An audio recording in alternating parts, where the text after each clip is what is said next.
ele veio naturalmente por uma necessidade absurda, de desespero, ele vem em momentos de contextos ritualísticos, religiosos, principalmente, ele vem em contextos emocionais que pode ser diferentemente analisado, ele vem provocado por várias estratégias que estão sustentadas por essas escolas mais ortodoxas.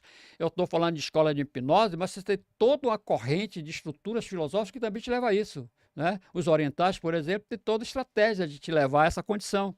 São as famosas mentalizações, visualizações. Isso são heranças da produção do transe no Oriente, que também vai, de alguma forma, impregnar nesses conceitos históricos nossos e se mescla. Eles são muito bons e principalmente em relação à dor, né? Eles É conseguem controlar? controlar a É, dor, pois né? é, pois é. E eu queria te fazer uma outra pergunta. Você está falando que, na maioria das vezes. Desculpe, deixa eu dar Deixa, só uma deixa. porrinha. Eu estou dizendo que esse tanto é produzido por tudo isso? Tá. Estou dizendo que esse tanto também é produzido a partir de uma estrutura de uma linguagem semiótica? Tô. Eu estou dizendo que esse trânsito também pode ser produzido por ingestão de alguns elementos químicos no organismo. Exemplo, DMT. Aí eu gostaria que Ayahuasca. você me permitisse só fechar isso para a gente não perder esse Claro, ponto. claro. Qual é a explicação mais atual para justificar alguém em transe? Hoje, os autores mais atuais são autores respeitáveis. É que quando eu utilizo qualquer uma dessas estratégias ou técnicas ou eventos, eu faço com que a sua glândula pineal libere mais DMT. O DMT impregnando no seu cérebro vai fazer com que a sua rede neural ganhe mais velocidade, porque ele substitui a serotonina e ele é um neurotransmissor. O transe seria provocado pelo DMT agindo no cérebro, provocado nas condições normais e convencionais de que alguém pode tentar ou entender que um transe se estabelece. Entendemos isso? Entendemos. O transe hoje é justificado como a ação do DMT no cérebro, que é uma condição absolutamente endócrina. Está no seu cérebro porque a sua pineal liberou. Pronto, tá beleza? Mas eu posso libertar essa porra de fonte externa, né? Eu tenho o DMT exógeno, que vai ser muito mais utilizado da ayahuasca. A ayahuasca é uma fonte de DMT. Se você ingere esse DMT, também ela vai fazer com que a sua rede neural ganhe mais velocidade de processamento e você vai entrar no mesmo estado de transe que poderia ter sido obtido por qualquer uma dessas condições. Aí a gente entra numa conversa absolutamente moderna, que é a relação entre transe e DMT. E aí a gente vai entrar em uma conversa absurdamente ampla, que é como que isso surge, como isso é descoberto, como isso está no mundo.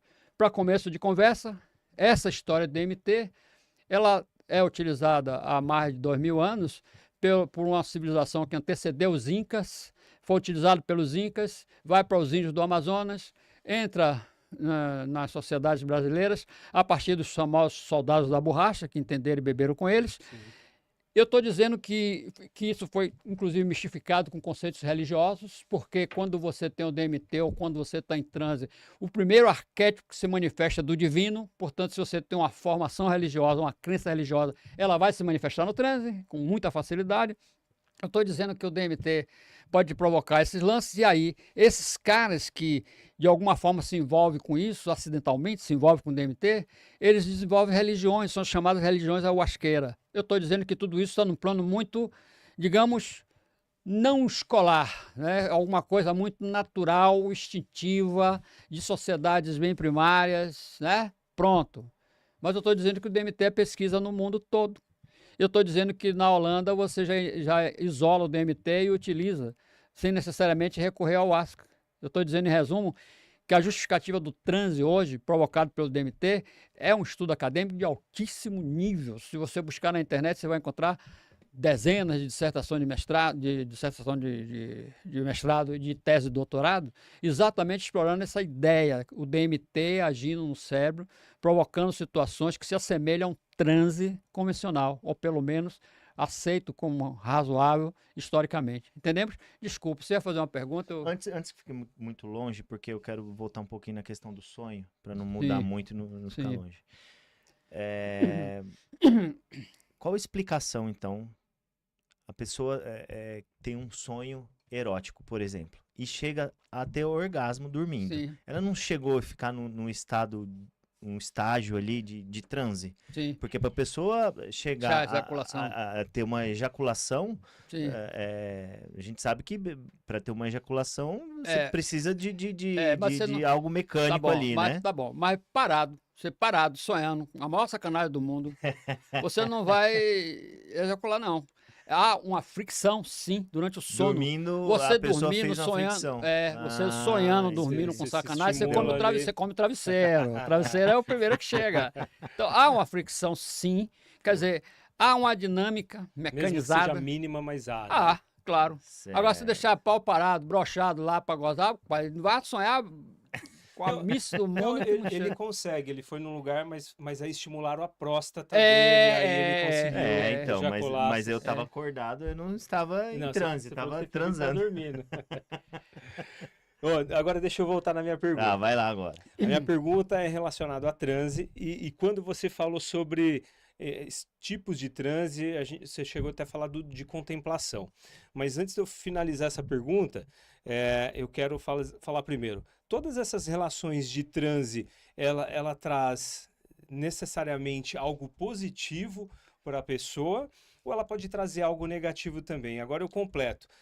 Eu já vi muitos casos em relação, como se fosse um mini transe de contemplação, que a pessoa acabou acessando uma depressão. Sim, tá. E aí tá ligada também ao transe, Tá. essa parte negativa?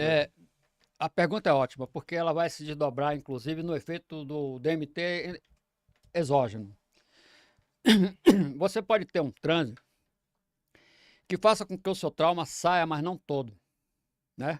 Você vai ver apenas os efeitos da carga traumática desse lance, mas não necessariamente você joga todo ele para fora para eliminar um sintoma.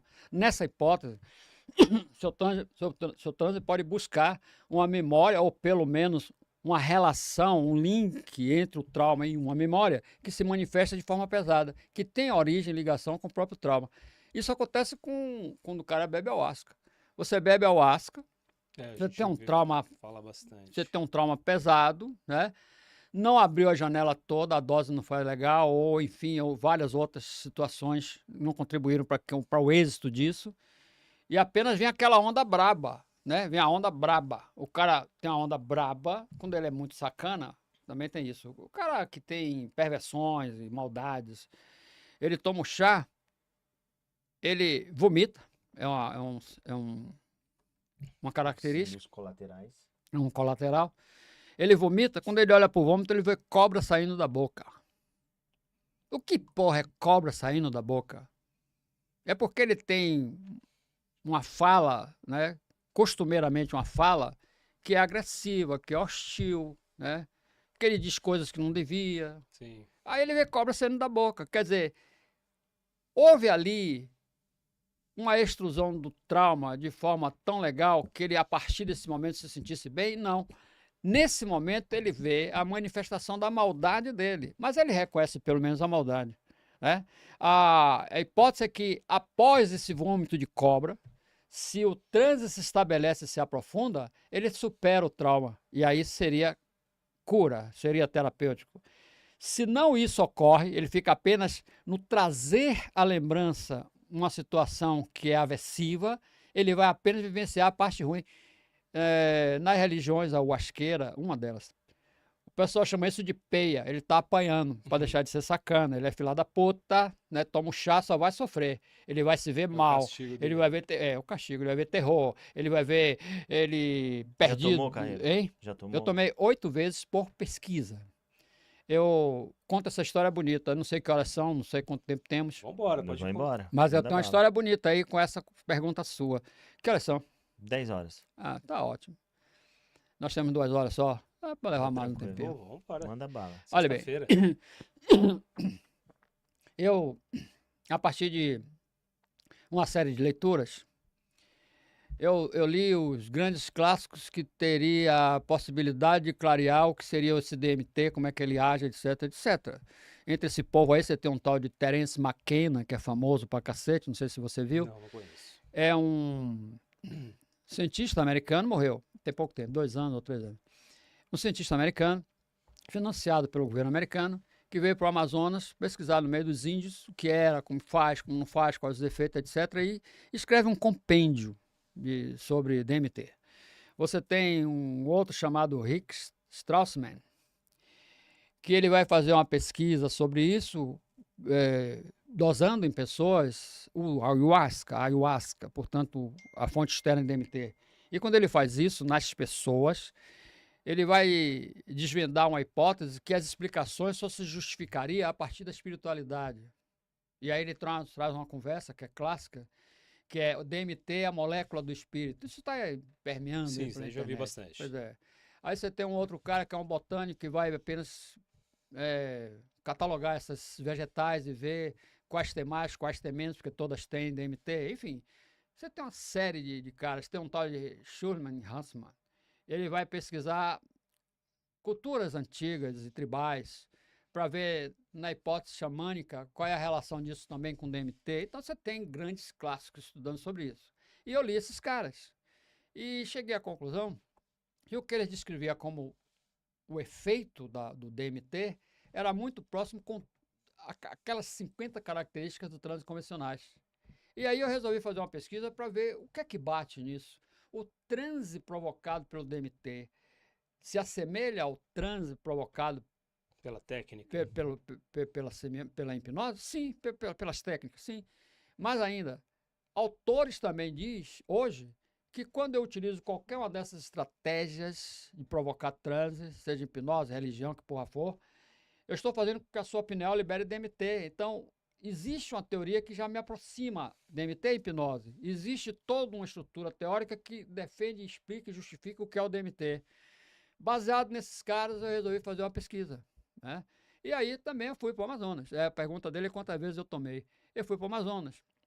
Passei um mês lá no meio dos índios, vendo feitio, entrevistando as comunidades ayahuasqueiras, e trouxe para Salvador 10 litros. Selecionei uma amostra de 100 pessoas e ao longo de um ano eu fui dando essas doses e fui experienciando, detalhando. Criei uma metodologia onde a gente vai identificar de fato que o transe é muito próximo, muito parecido. Aquelas 50 características bate, com algumas situações que extrapola, mas bate. E nesse momento de fazer essa pesquisa, teve um ponto que seria a famosa pesquisa participativa, é quando o investigador entra no circuito, né? E eu entrei no circuito. Então, por entrar no circuito, eu tenho que escrever sobre o troço, não só pelo que eu estou vendo. Eu tenho que escrever...